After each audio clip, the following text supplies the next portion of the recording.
I need a bear child maybe, or a bear family member.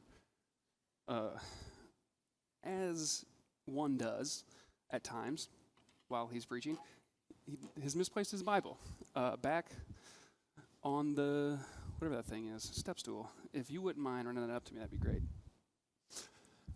Donka. Thank you very much. We are in Joshua. That's a little light on that screen, but we're in Joshua, and you may have noticed, if you didn't yet, I will spoiler alert for you, but you may have noticed that the bulletin covers keep sort of changing, and you will continue to notice that the bulletin covers keep sort of changing throughout going through Joshua, because each of them are going to sort of lend itself to where we're at in history. Now, I want to be very clear. I grew up understanding this, that people in the Bible were Bible characters. Let me be clear. Characters are a part of a story. This is not a story. This is history. It's real. It's fact, not fiction. Yes, we're all a part of a story. Yes, it's an easy way to understand it. Yes, some of you have main character energy. Some of you don't know what that means. That's okay, because you probably are one. But, right, let me be clear.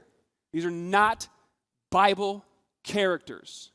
These are real people from a real point in history. So we're not recanting stories of mythical beings and magic and wonder. We are going through history. And so I want to be clear. There's intention sometimes in the chaos and the confusion. I've warned you. I'm a psycho. This is one of your signs. But anyway, we're in Joshua. We're spending time in Joshua because in Joshua, the Israelite people, we're spending time in Joshua because God told me that's what we're supposed to be. How did he tell you? Well, come find me afterwards and we'll spend the next hour and a half and we'll talk about it. But God told me this is where we're at. And as I've listened to God speak to me, I've watched parallels to the Israelite nation at this moment in time in history where we are reading about to us now. I think maybe that's because the Bible is living and active and sharper than any two-edged sword, piercing even to the soul and spirit, right? Joint and marrow, all of that stuff. It's alive, it's real, it's applicable to today. It's the Old Testament, that's fine. We are going to learn from it because that's what it's here for. Joshua is now taking over as leader of the people of Israel following Moses. If there is someone with the title capital THE, like people talk about the Ohio State University, right? If anybody is the leader, Moses would have a pretty good contention for that spot. And Joshua has to follow that person up. That's terrifying if you've ever been in a place where maybe you followed a role model. That's terrifying at times because the question is, can you live up to that expectation? Are you as good as fill in the blank? And so he's in a terrifying moment. But not only that, the people of Israel are in a terrifying moment. They have wandered in the wilderness for 40 years. They've watched an entire generation die, and now they're being asked to go in and possess the land that God promised their fathers before them. And it's terrifying. And so we've looked at, over the last few weeks, we've looked at the first few chapters, and what we've established is that when in terrifying moments, we have to remember God is always with us. Chapter 1, he was very clear when he spoke to Joshua. Be strong and courageous. Be very strong and courageous. Be only strong and courageous, for I am with you always. We've learned that not only is God with us always, but he's working outside of us, right? Rahab, chapter 2, we have heard of what God has done through you. We have heard what God is doing. We are terrified. We know you win. Please save us. Save my family. I know you're coming. I know you're going to win. Save my family. Deal. We're at a large body of water, and the Israelite people are told, you gotta walk through it. But here's how we're going to do it. We're going to put the Ark of the Covenant before you. And on this journey, as you go into the land to possess, Canaan, you need to follow the Ark of the Covenant. Why? Because it's God's presence. And you need to watch where it's going. Because you don't know where you're going. You've never been here before. Yes, there's nothing new under the sun, which is why things like yesterday, men's breakfast. If you're not participating in men's breakfast or ladies' breakfast on the 2nd and 4th Saturdays of the month, you're missing out. Well, it's for old people. Pish posh. It ain't for old people. It's for women on the 2nd Saturday, men on the 4th Saturday.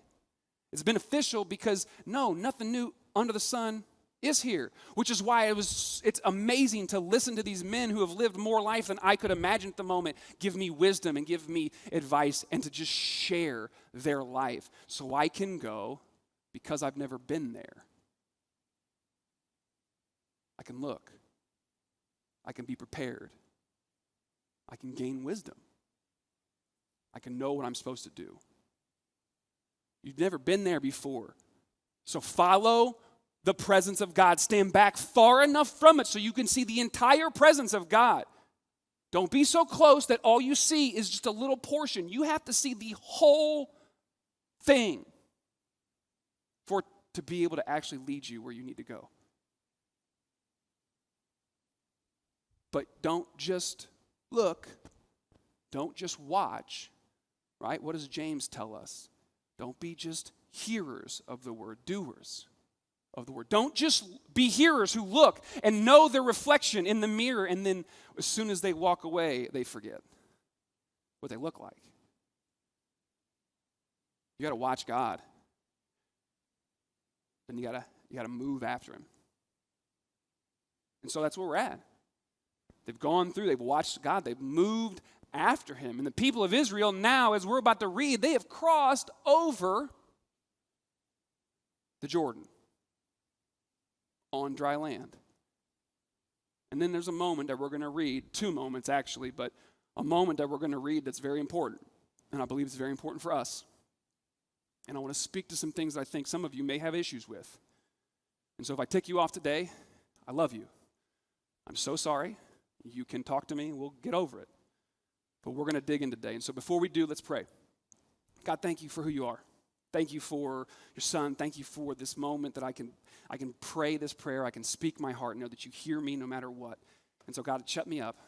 Allow me to be able to be the vessel, the vessel that you want, an empty branch so that you can flow through me to produce the fruit. Allow us to hear what you want us to hear. Allow us to see what you want us to see. All God's people said, amen. Martinelli's. Anybody ever heard of Martinelli's? Yeah, anybody know what Martinelli's is? No? Martinelli's is a brand. It's a brand of juice. Apple juice is more specifically what I have right here.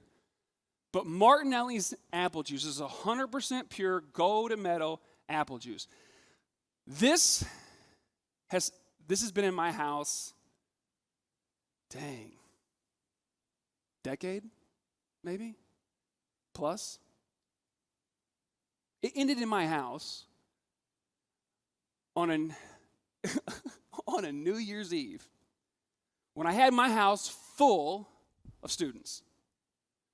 And so, in whatever they did, I don't even know, one of my students, Alec Moore, brought this thing of apple juice. And he, by his own account, was going to party hard. So, he drank this entire thing, 50.7 fluid ounces, 1.5 liters of some of what he called the best apple juice he's ever had. He drank it all. I'm not 100% sure if we kicked the kids out of the house that night or not, or if we went to bed and they just left the house that night. Telling on myself, it's been so long ago, I don't remember. But I remember waking up, and I remember this being on my counter. And I asked Alec the next day at church, I'm like, why did you do this? Why do I want this? He was like, so you can always remember me by it. It's like, I bet, whatever. So I kept it. A few years later, Alec killed himself. Took his life. Alec went from being one of my students to being one of my friends, to being my brother.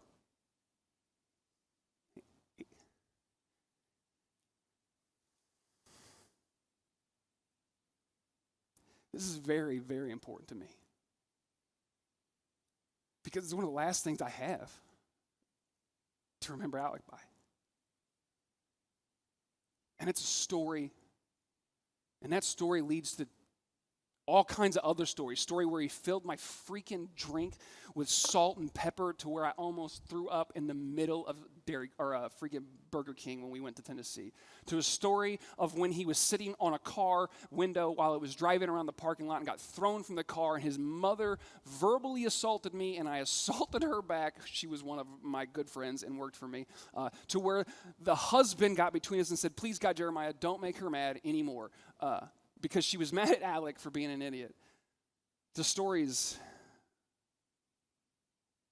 of talking about what happened after his deployment. The stories of going, I haven't talked to you in 6 months, dude. What's up? This is what I'm going through mentally. To the story of a phone call. My dad, Alec hung himself.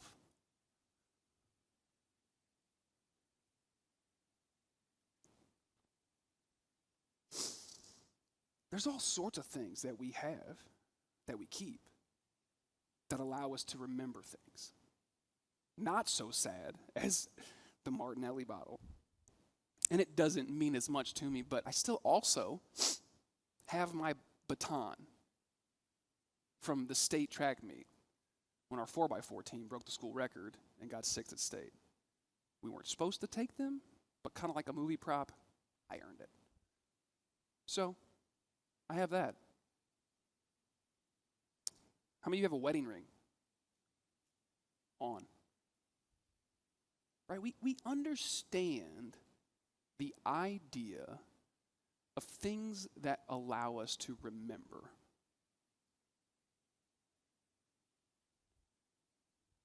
Right?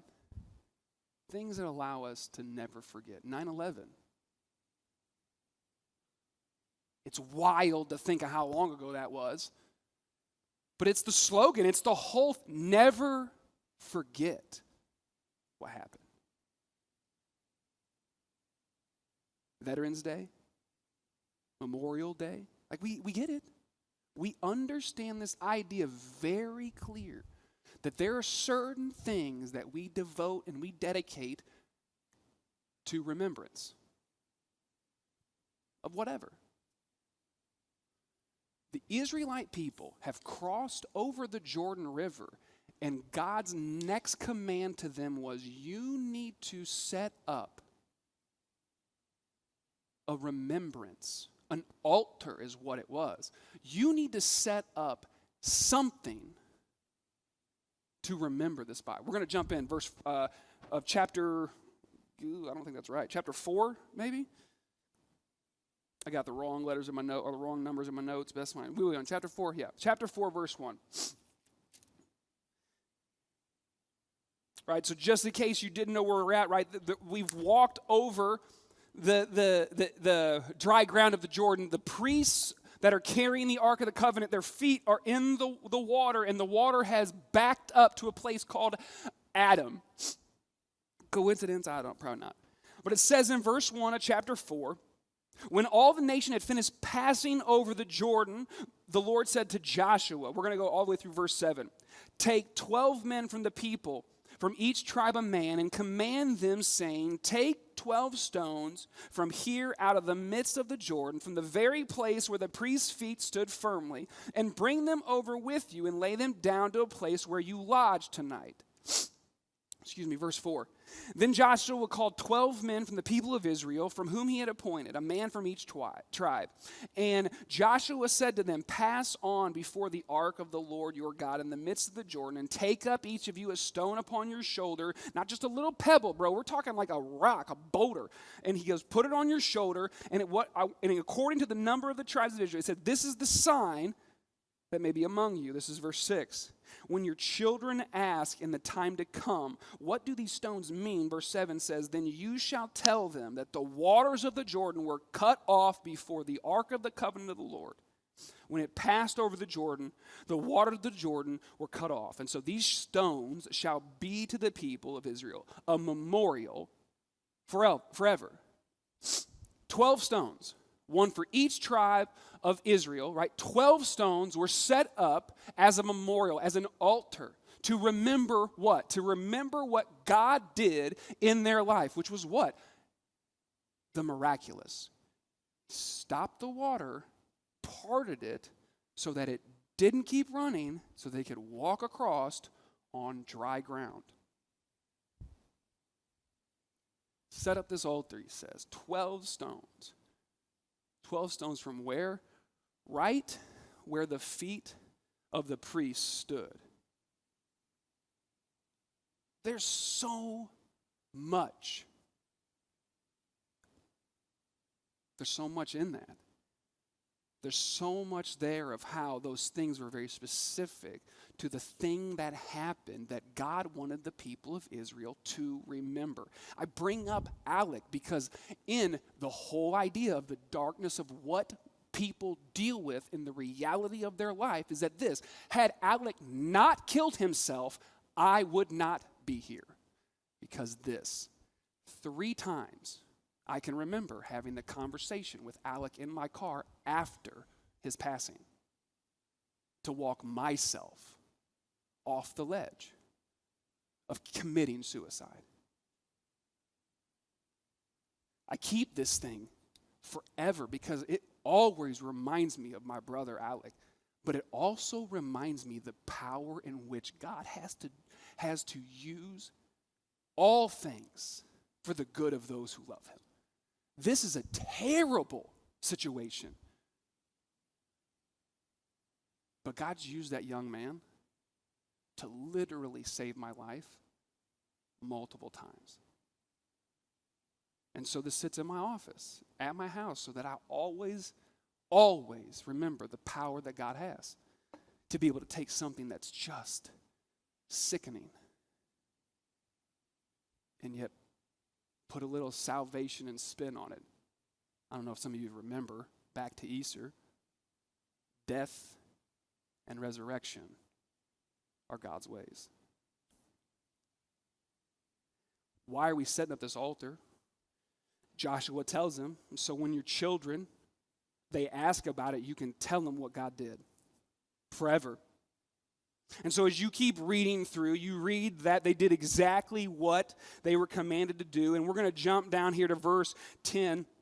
But verse 10 says, for the priest bearing the ark of the covenant stood in the midst of the Jordan until everything was finished that the Lord commanded Joshua to tell the people. According to all that Moses had commanded Joshua. Understand what the priests did. They stood there in the water so that they could all pass. They stood there in the water until the stones were picked up. They stood there in the water until they were stood up. The priest stood in the water for the entire duration it took to do everything God commanded. Some of us are upset because we've been stuck too long in the same spot. The priests stood in the water until everything that the Lord had commanded was done. Maybe you're not stuck. Maybe you're supposed to still just stay. But I love this because it doesn't just end there. At the end of 10, it says, the people passed over in haste. Some of you need to stop dragging tail. Period, the end. Some of you need to stop dragging tail. I'm sorry. The people passed over in haste. This was the flood stage. This river was gigantic. The idea that God was working was one thing, but the ability to go, we have to be obedient, was another. Yes, God kept it there, kept the water taken care of because people were obedient, but others did not drag their feet. They moved across in haste. Why? Because they're all fighting for the same thing. They're on the same team. They're all trying to get across safely and be obedient to God throughout it all.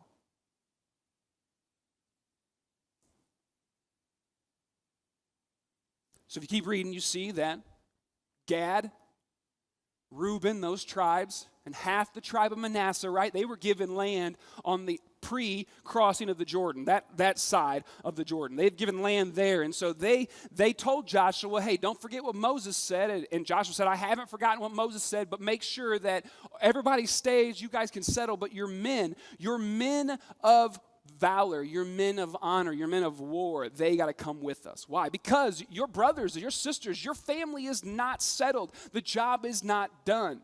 Again, I don't know, but maybe some of you need to hear this. You're in the same spot because the job's not done, not because you're stuck.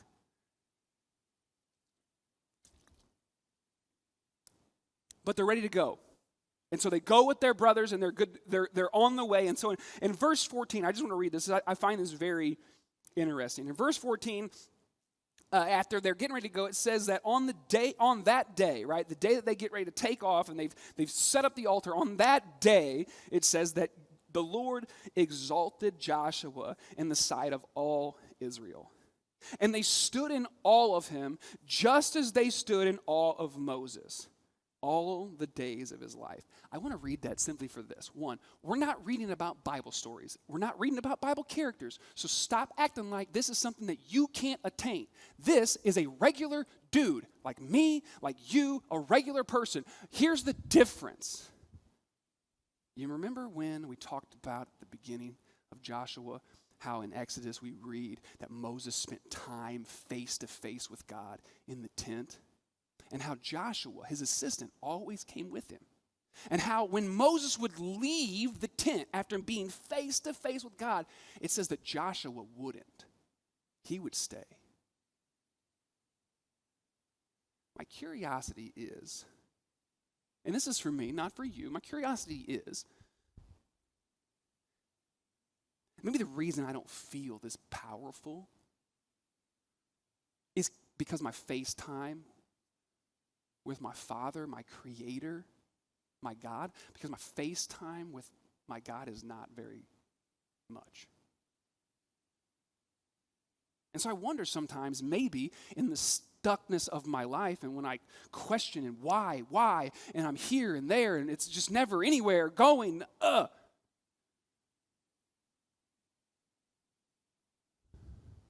maybe it's because my face time with my Father is not very good. Maybe because I don't spend the time I need to, or the time I actually have to get through what I'm being asked to go through. I just find it amazing that two different people, right? Two different people are used by God, and that's the end of the sentence. And so sometimes in the struggle of going, how can God use me? How can God use me? What can I do? What can I do? Anything.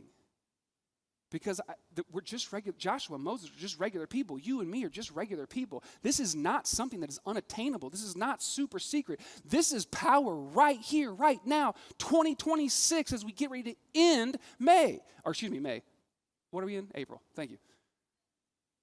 I don't know. I find that interesting. And again, I'm not always right in the head, but I find that encouraging. That if God used regular people then, he can use regular people now. And so anyway, the people pass through. And they've gone through the Jordan. And we're going to pick up here in verse 19. In 19 it says, the people came up on the Jordan on the 10th day of the month, and they encamped at Gilgal on the east border of Jericho. And those 12 stones which they took out of the Jordan, Joshua set up at Gilgal. And he said to the people of Israel, when your children ask their fathers in times to come, what do these stones mean? Then you shall let your children know. Israel passed over this Jordan on dry ground. For the Lord your God dried up the waters of the Jordan for you until you passed over, as the Lord your God did to the Red Sea, which he dried up for us until we passed over.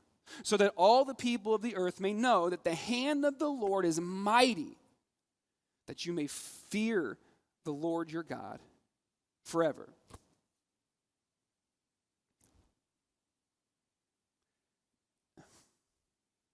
It's hard to understand that it's not about us, right? Sometimes it's hard to understand that. This idea of main character energy is a very selfish move. It's a communication that generations now are using to describe people that are very selfish, very unaware of others, very all about them. Everything is all about them. We are in a story. And it's God's story. And if anybody's the main character, and we're going to beat this in a little bit too later on, but if anybody's the main character, he is the main character. It's not about you. It's not for you. It's not for me. It's not about me. It's about God's glory. Read that again. Let's go throw up, where's it at? Verse 24.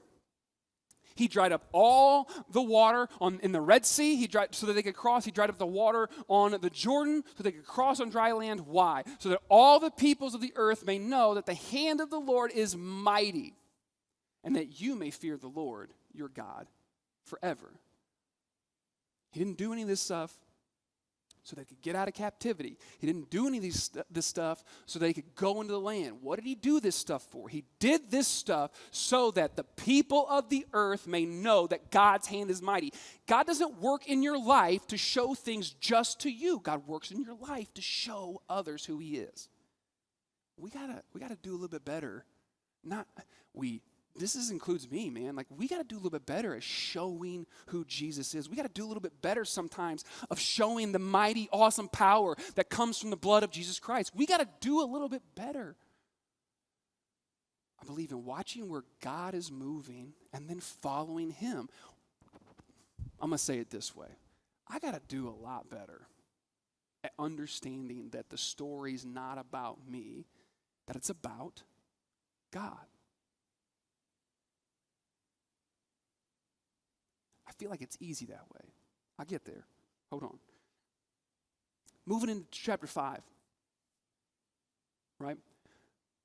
As soon as the kings, it says in verse 1, as soon as the kings of the Amorites who were beyond the Jordan to the west and all the kings of the Canaanites who were by the sea heard that the Lord had dried up the waters of the Jordan for the people of Israel until they crossed over, their hearts melted. And there was no longer any spirit in them because of the people of Israel. I don't know if you've ever watched sports and watched a team that you already know is deflated. They didn't come to play. They're going to get beat. Why? Because I've watched them in warm-ups. I know they're not ready. They're not bringing the same type of intensity. If you've ever played sports, you've been in a locker room more than likely where you've either been the team or been the person on the team, or been someone on the team to try to speak against it, but you've been in the locker room where hearts have melted, and there is no longer a spirit of winningness in the locker room. Why? Because the team that we're about to play is so much better. Because of this reason, because of that reason, because of this person, because of that person. I think even if you don't play sports, you probably understand the idea of your heart melting and no longer having any spirit to fight. I mean, we all, I think, have worked long enough to potentially feel some of that nonsense in our professional career. I think married people And even those that have been dating at all, I think at some point you have probably felt a place where your heart has been melted and your spirit to fight is no longer.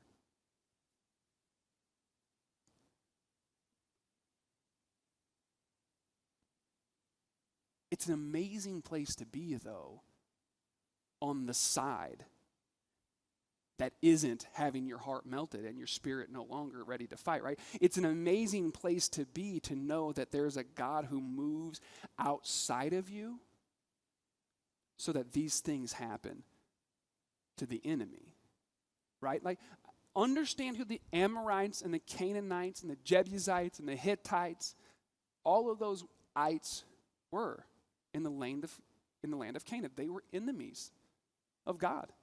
They were enemies of the people of God for all sorts of reasons that we don't have time to get into today, but they were enemies. How amazing is it actually to feel, to know that you are on the side where your enemy has his heart melted and has no longer any spirit because of what God does in the lives of his people. Verse 2. So at that time, the Lord said to Joshua, make flint knives and circumcise the sons of Israel a second time. If you don't know what circumcise is, ask your parents or whoever brought you today. It's a great dinner conversation. It'll be awesome. If you want another opportunity to ask them after service, directly after service, we're going to go through those double doors, through those other double doors, spend time in fellowship, have food and drink. You can eat and ask questions there. They'd love it. So would the people around your table. But make flint knives and circumcise the sons of Israel a second time. A second time. So God has told Joshua, listen, there was a requirement to be set apart. And that requirement to be set apart was fulfilled and was met. And in the process, right, of the people leaving Israel, their disobedience disqualified them from the promised land. Thank you to Jesus that we are no longer disqualified to the promised land. But a generation was disqualified from the promised land due to their disobedience. And in the wilderness, and you can read it in Joshua 5, but in the wilderness, they did not practice those same standards and expectations to the degree they once did. And so at the time that they are now, where the generation that was disqualified was now died off, and there are no men of valor, there are no men of war, there are only men who have grown up in wandering. God said, listen, it's important that you understand that you be set apart. It's important that you understand that you are not the same, that you are different. Doesn't mean the same thing in our culture today as it did back then. But the idea of what God was teaching the people of Israel is the exact same. You are devoted and set apart to God. And that requires action, consistency. That requires commitment to be where you're supposed to be. That means life is not about you, it's about God. And so teaching, again, a generation of people who were about to go in and they were going to not blindly follow in obedience, but they were going to go out in faith and they were going to follow God's presence where he went because they had never been there before and they were going to go after him. God wanted them to be very, very clear in the understanding. You are different, so be different. It requires difference. It requires a commitment. It requires a covenant. It requires your life, every part of it. And so Joshua says, listen, God says to Joshua, I need you to reestablish this standard.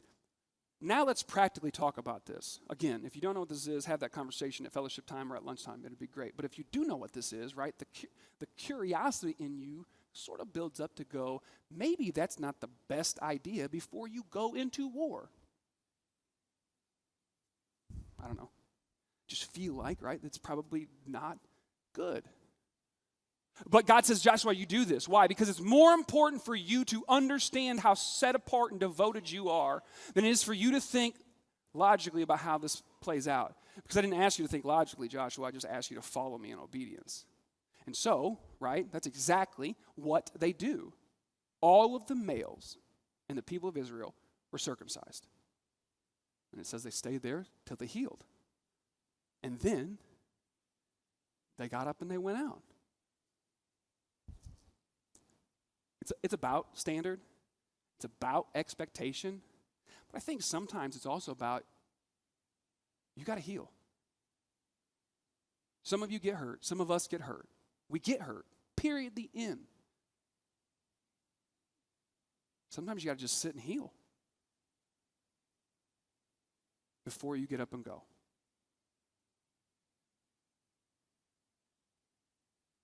So the people of Israel, they've been obedient. Obedience follows blessing. Obedience, let me say this again. Obedience goes before blessing. Blessing follows obedience, that's what I was thinking. Obedience comes before blessing. So they're healed and they take off. I think we're in, actually, let's do 10. So before they take off, this is a little spot that's pretty good.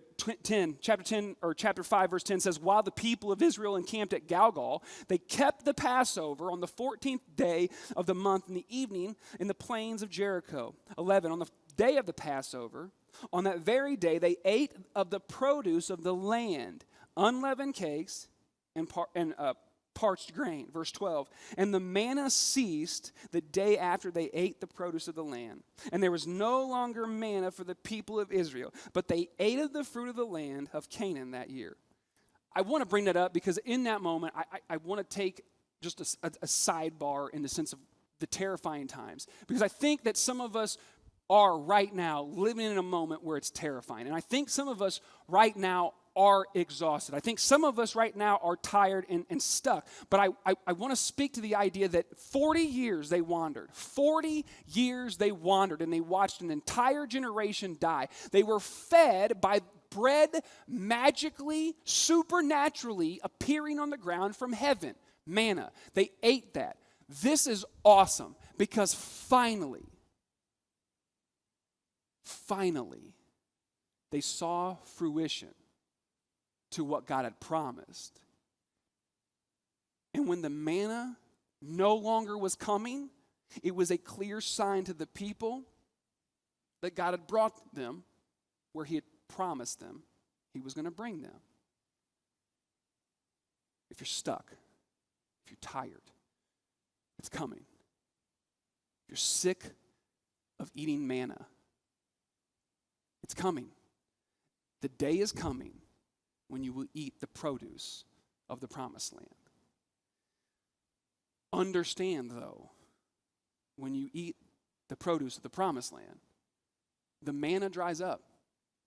There's no more manna from heaven. You produce the produce of the land. God grows it, right? God works differently. He provides differently. And so it's a new season of life. It's different. Difference brings change. Change brings loss. Loss brings grief. Grief has a process to go through. And so no matter where you're at, it's coming.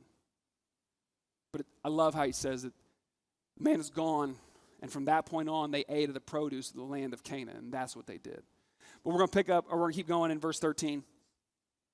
13 says, when Joshua was by Jericho, right, they were taken off, they had done the Passover, and it says, when he was by Jericho, he lifted up his eyes and looked, and behold, a man standing before him with his drawn sword in his hand. And Joshua went to him and said, are you for us or for our adversaries? And he said, no, but I am the commander of the army of the Lord. Now I have come. And Joshua fell on his face, and he worshiped, and he said, what does my Lord say to his servant? And the commander of the Lord's army said to Joshua, take off your sandals from your feet, for the place where you are standing is holy. And Joshua did so. Bro, this is what's crazy. I live so much of my life in the church, watching the church, and it boggles my mind now as an adult. It's no wonder we have so much trouble. Joshua, right? Are you for me or are you for my adversary? And I love it, dude. The angel said no. I don't know what kind of tism I got, but I got an issue. When I ask you a question, I need you to answer the question. Right? Like, it's simple. It's almost like taking directions when you're at a restaurant, right? When I say plain, brother, plain, I don't understand. It's a button, bloop, easy. Not a high school education. But anyway, right? Are you for us or for our adversaries? Buddy, that's two options. No. What do you mean, no? But I love it, right? No. But I am the commander of the Lord's army, he says.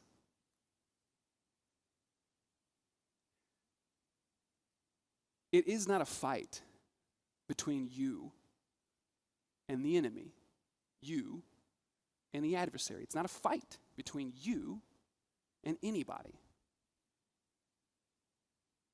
It's a fight between God and the enemy.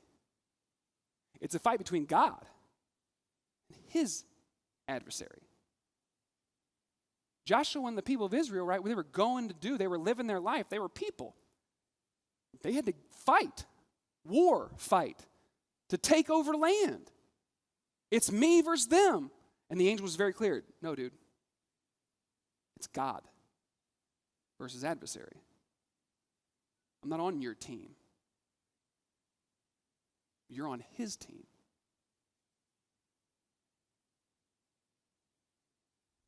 I think that's specific for us. Because, right, feelings get hurt all the time in the church because things are said, and it's like we're not on the same team. You're not on my team. It's not your team. It's God's team.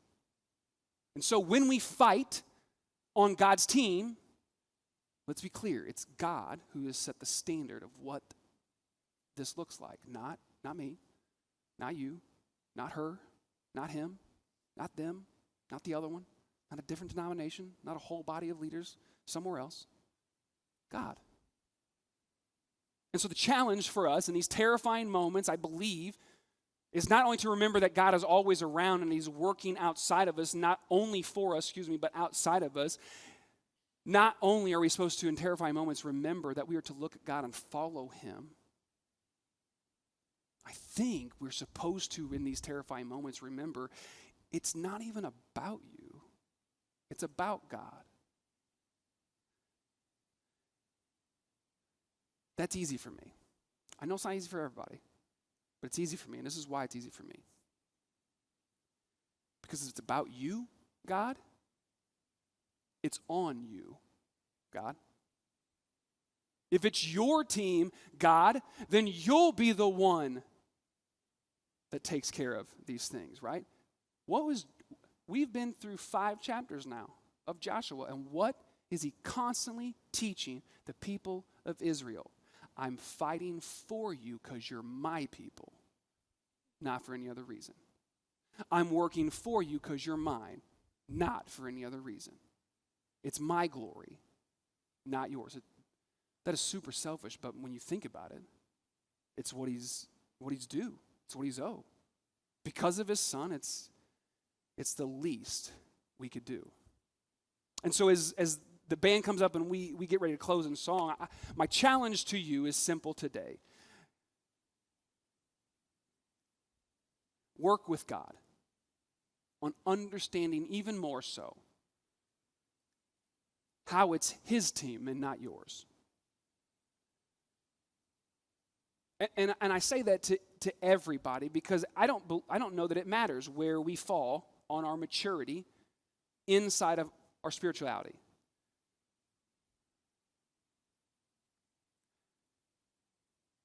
For us to fill the empty seats. And it's not always about the empty seats, but the empty seats represent people who are real. Not stories, not characters. Not stories, not characters, but real people that have real stories that really matter to God. And I think the more and more and more we get onto his team, and we all look at where he's at and his presence, and we follow that, I don't know, I feel like maybe there's a little less stress and a little more success because we truly start to rely on his power and not our own. And so that's the challenge. Where's God teaching you today that you need to fall more in line to be on his team? Not your team, but his team. And so we're going to be in chapter 6 next week.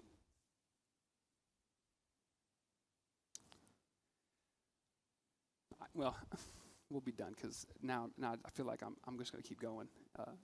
We don't need to. So listen, let me pray for you, and let me pray for the challenge of falling in line more. Not to say that we're not, because the one thing I want to do is encourage what has been happening within the body here at Windsor. The growth of just relationships, the growth outside, the growth of activity in the community. This is just simply a constant push forward to go, where else can we move in line, Father? Where else are you drying up water for us to walk across? Where else do we get to see you work so we can set up more and more ways to remember the power you have in our life? Listen, if you would mind, I'm going to ask you to stand. We're going to pray, and then we're going to close out in song. God, thank you so much for today. I pray that as you continually speak to us about where we're at in this journey, where we're at on this path, that you just continue to align our steps. I pray for more unity. I pray for more power. I pray for more strength to do your will. I pray for healing, God. I pray for your hand to be on us that are here, those that aren't here, God. Those that are watching, Father, be present. And I know you are, but be present through your people. Be present in a way that others can see you through the activity that your sons and your daughters show.